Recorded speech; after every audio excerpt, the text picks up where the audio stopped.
안녕하세요. 지영은 목사입니다. 꿀보다 더 단 말씀이 있는 달콤한 큐티 시간입니다. 사람은 다른 피조물하고는 다릅니다.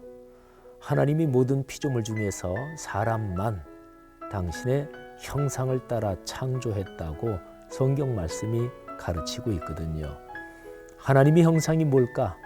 가장 단순하고 또 누구나 다 인정할 수 있는 얘기를 하면 그건 사람의 양심입니다. 그리스도인은 선하게 그리고 아름답게 조화롭게 살아야 됐지요. 하나님의 말씀을 통해 하나님이 창조하신 선한 양심이 다시 회복되며 그리고 다시 소생합니다.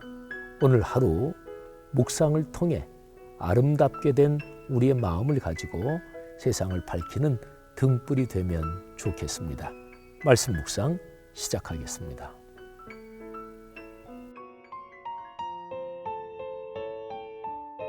광야로 갈릴리로 마가복음 1장 15절.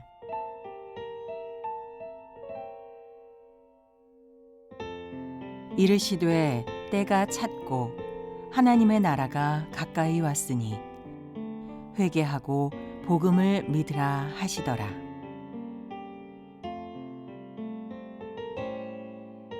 어떤 일을 하든지 또는 어떤 상황에 있든지 제일 중요한 요점을 파악하는 게 아주 필수적이죠. 그래서 요점 정리를 잘해야 돼요. 또 주제 파악을 해야 돼요. 그죠? 근데 살다 보면 저 사람은 주제 파악을 못해. 이런 거 있잖아요. 그러니까 이거는 센스가 없다는 얘기도 되고 또는 어떤 상황에서 제일 중요한 게 뭔지 그거를 모른다는 얘기죠. 기독교의 중심은 예수 그리스도. 또 예수 그리스도께서 이 땅에 오셔서 공적인 사역을 하신 3년 동안 가장 중요하게 아주 중심으로 관심을 쏟으셨던 것, 그게 무엇일까요? 성경 딱 한 구절로 예수 그리스도께서 하셨던 모든 일을 요약할 수 있는 그 구절이 오늘 우리가 묵상하는 구절 속에 있습니다. 자, 제가 읽겠습니다. 요한복음 1장 15절입니다. 이르시되 때가 찼고 하나님의 나라가 가까이 왔으니 회개하고 복음을 믿으라 하시더라. 아멘. 그러니까 이 1장 15절 마가복음 1장 15절 이게 예수님의 공적 사역의 제1성 그리고 심장과도 같은 부분입니다. 예수님이 오셔서 전파하신 메시지에서 중심은 하나님의 나라입니다. 그런데 하나님의 나라에 대해서 예수님이 이렇게 말씀하셨어요. 때가 찼다. 하나님의 나라가 가까이 왔다. 근데 가까이 왔다는 얘기는 우리말의 보통 표현처럼 거의 다 왔어. 이제 다 가까이 왔어. 그러면 아직은 도착 안 한 거잖아요. 그죠? 그런데 여기에 헬라어 가까이 왔다. 헬라어 발음으로 엥기조라고 발음하는데 이거는 뜻이 조금 독특합니다. 한글로 옮기기가 조금 쉽지 않은데요. 말하자면 이런 뜻이에요. 하나님의 나라가 아직 온 건 아니에요. 100% 온 건 아니에요. 그런데 사실은 이미 와서 하나님의 나라가 작동하고 있어요. 그러니까 이미 하나님의 나라의 기운이 하나님 나라의 그 힘과 그 기쁨과 그 감격과 그 에너지가 우리 가운데 현재 진행형으로 활동하고 있는데 근데 100% 완전히 끝난 거는 아닌 이런 거예요. 그래서 이미 우리 안에서 활동하고 있다. 그런데 완전히 온 것은 아직 아니다. 그래서 이미 그렇지만 아직 아닌 이런 게 바로 하나님의 나라가 가까이 왔다 이런 거예요. 쉬운 얘기로 제가 한번 얘기를 해볼게요. 어릴 때 소풍 가는 거 한번 생각을 해보십시오. 아니면은 어릴 때 설날이 다가온다든지 아니면 내 생일이 며칠 안 남았다 이런 걸 한번 생각해 보세요. 그러면 이제 엄마 아빠한테 선물 받을 거 아니겠어요? 우리가 지금 12월 초니까 크리스마스를 생각하셔도 참 좋겠네요. 그러면 크리스마스나 또는 내 생일이나 설날이 아직은 오지 않았습니다. 그런데 내 생일 또는 크리스마스의 그 기쁨은 이미 내 안에서 작동하고 있어요. 그렇잖아요.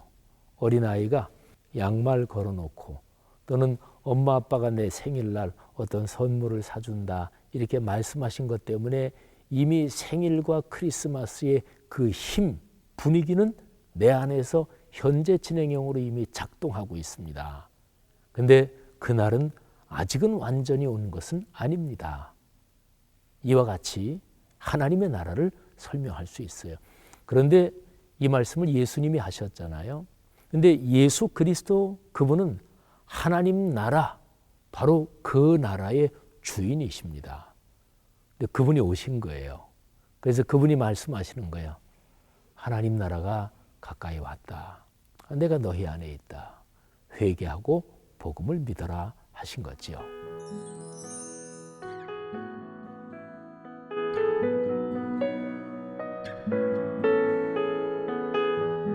자, 여러분, 오늘 예수님의 이 말씀이 이제 장소적으로는 두 장소의 사이에 있습니다. 예수님께서 세례 받으신 뒤에 성령이 예수님을 광야로 안내하십니다. 근데 오늘 성경 말씀을 보면은 광야로 안내하시는 정도가 아니라 광야로 몰아내셨다 이렇게 기록을 하고 있어요. 어떻게 보면 예수님이 가기 싫은데 성령께서 억지로 예수님을 광야로 가게 했다. 뭐 이렇게도 좀 읽힐 수 있는 거죠. 근데 예수님이 가기 싫은데 억지로 갔다 이런 건 아니고요. 어쨌든 예수님이 광야로 가셨다. 이게 반드시 광야로 가셔야만 했다. 광야로 가는 것을 절대로 피할 수는 없는 것이다. 뭐 이런 뉘앙스가 담겨 있다고 보시면 돼요. 그리고 광야에서 40일을 계십니다. 그리고 예수님이 갈릴리로 오십니다. 그리고 갈릴리에서 제 사역의 일성, 하나님 사역의 일성을 말씀하시는 거예요. 하나님 나라가 가까이 왔다. 회개하고 복음을 믿어라. 그러면 갈릴리는 예수님의 사역의 장소입니다. 갈릴리에서 당신의 사명을 수행하셔야 되는 거예요. 근데 갈릴리 전에 반드시 광야가 있어야 합니다. 광야 없이는 갈릴리의 사역을 제대로 감당이 안 되는 거예요.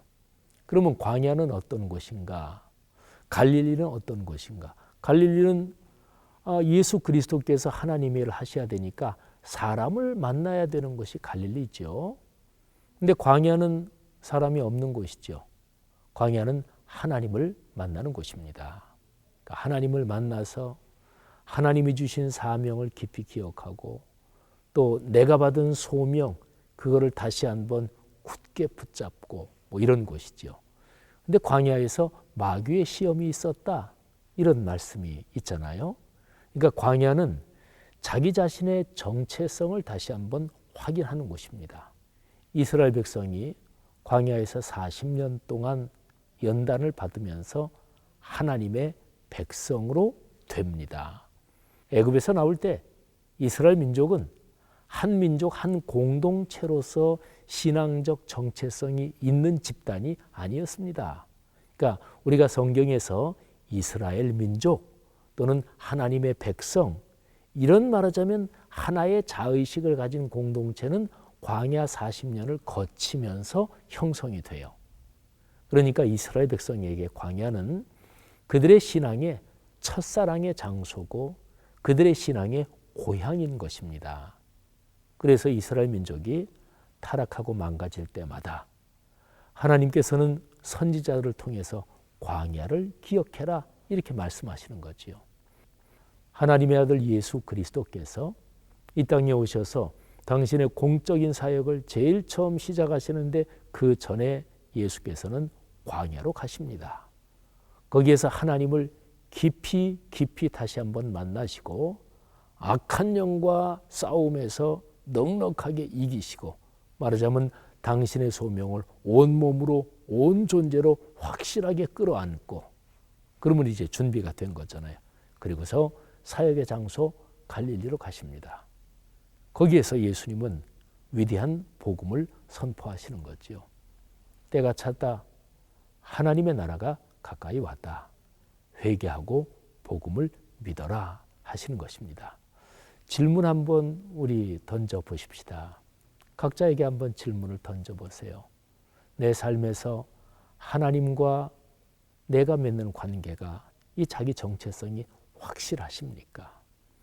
만일에 그것이 확실하지 않다면 우리는 누구나 다 다시 한번 광야로 가서 하나님을 깊이 만나야 되는 것이지요. 여러분, 우리의 삶에서 할 일이 많죠. 가정을 위해서 또는 내 사회적으로 맡은 일에서 또 교회에서. 근데 할 일은 그 일 전에 내 자신의 신앙 정체성이 분명해야 그 일을 충분히 넉넉히 기쁜 마음으로 할 수 있는 거죠.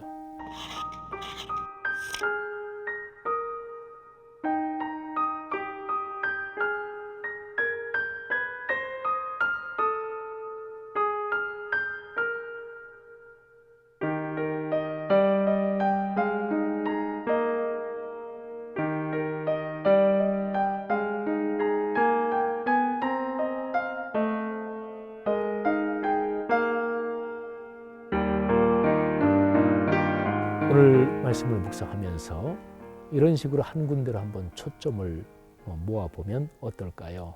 오 주님, 나의 광야를 잊지 말게 하옵소서. 오늘 하루도 그런 복된 날 되시기를 축복합니다. 기도하시죠. 하나님 아버지, 예수 그리스도께서 광야, 그 위대한 신앙의 고향, 그리고 그 위대한 영성의 근원지에서 다시 한번 하나님 아버지 깊이 만나시고 악한 영을 넉넉하게 이기신 후에 사역의 장소 갈릴리로 가셨던 것처럼 제3 우리의 삶에서도 광야가 늘 살아 움직이게 하옵소서. 감사합니다. 예수님 이름으로 기도 올립니다. 아멘.